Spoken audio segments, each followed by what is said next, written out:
the notion of something, we call it in Ghana Sankofa. Sankofa is an idea that you take what is of value from the past and you use it to inform the future. The Bell Archive really is an embodiment of this Sankofa principle because there is so much of value represented in it. It's really a wonderful way to remind Ghanaians, of a valuable, not so distant past that is really well worth preserving. As I started looking at both the contact sheets and the negatives, because I was able to, as we re-sleeved them, I could project them on a television screen and look at what the content of those negatives were. And I was mesmerized. It was the most heartwarming, interesting imagery of everyday people. The wonderful thing about the collection is that it is so comprehensive. It's almost like this is a visual sociological history of Ghana because it encompassed everything.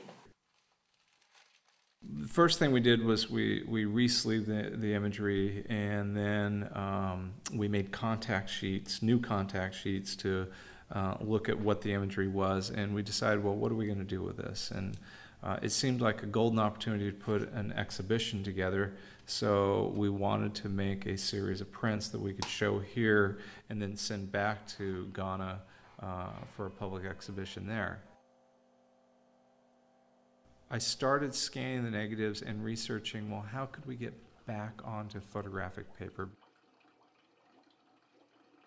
I did a lot of research on a technique where we could actually use inkjet transparency material to make an enlarged negative that I could then go into the dark room and contact print back on traditional photographic paper.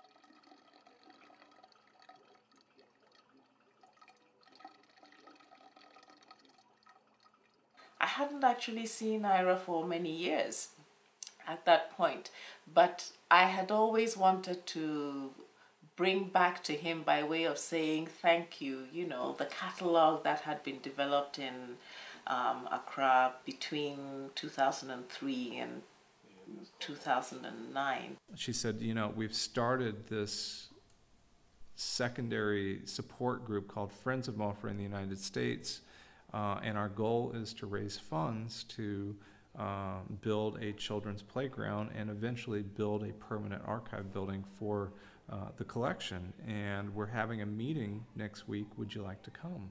It's nice to have an exhibition, but quite often most people can't afford to buy the exhibition prints. And so I'd been researching ways to create products that people could purchase of small catalogs that were affordable. And we produced a 42-page catalog.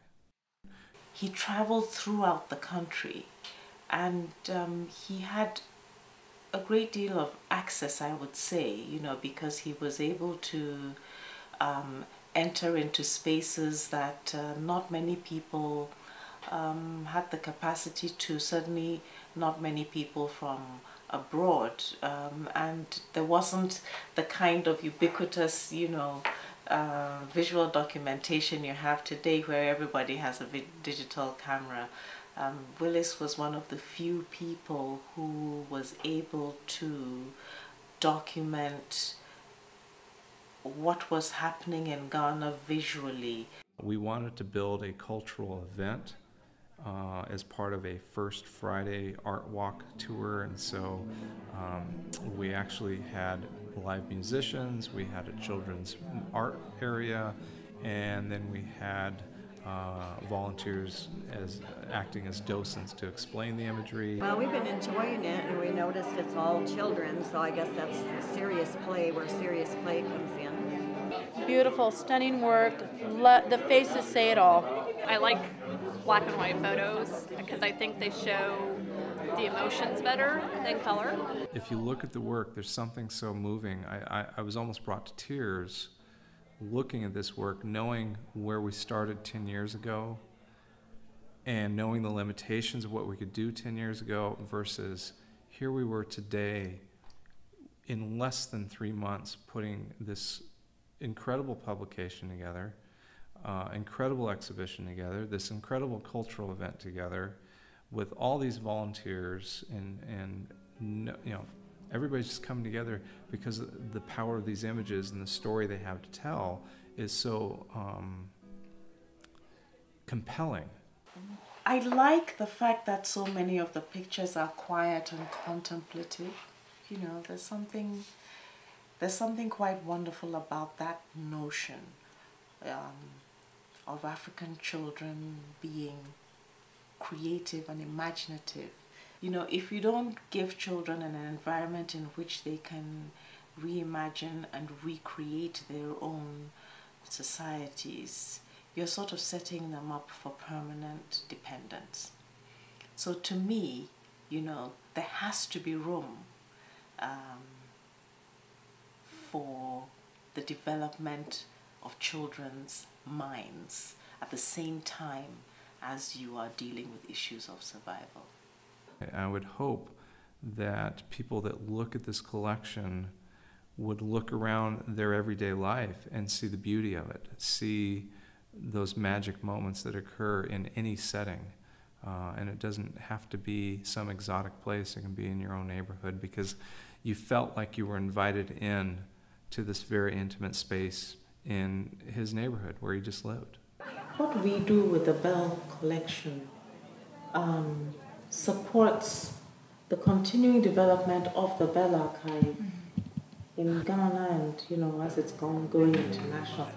The idea then was that we should see what we could do to use this collection to support the other work that Mofa Foundation is doing, most notably trying to put together an urban play space for children in Accra, which is something that really doesn't exist in the sense of, you know, a child-centered and intentionally designed space. So that's been a long-term goal of the foundation. The collection is now housed in a way that I feel is temporary, but nevertheless a lot better than it was at the beginning. Mofa Foundation is using Willis's old studio, which is not a very large space, but at least the negatives are filed, and there is, you know, some temperature control there. It's reasonably stable, even though there's a great deal more work to be done.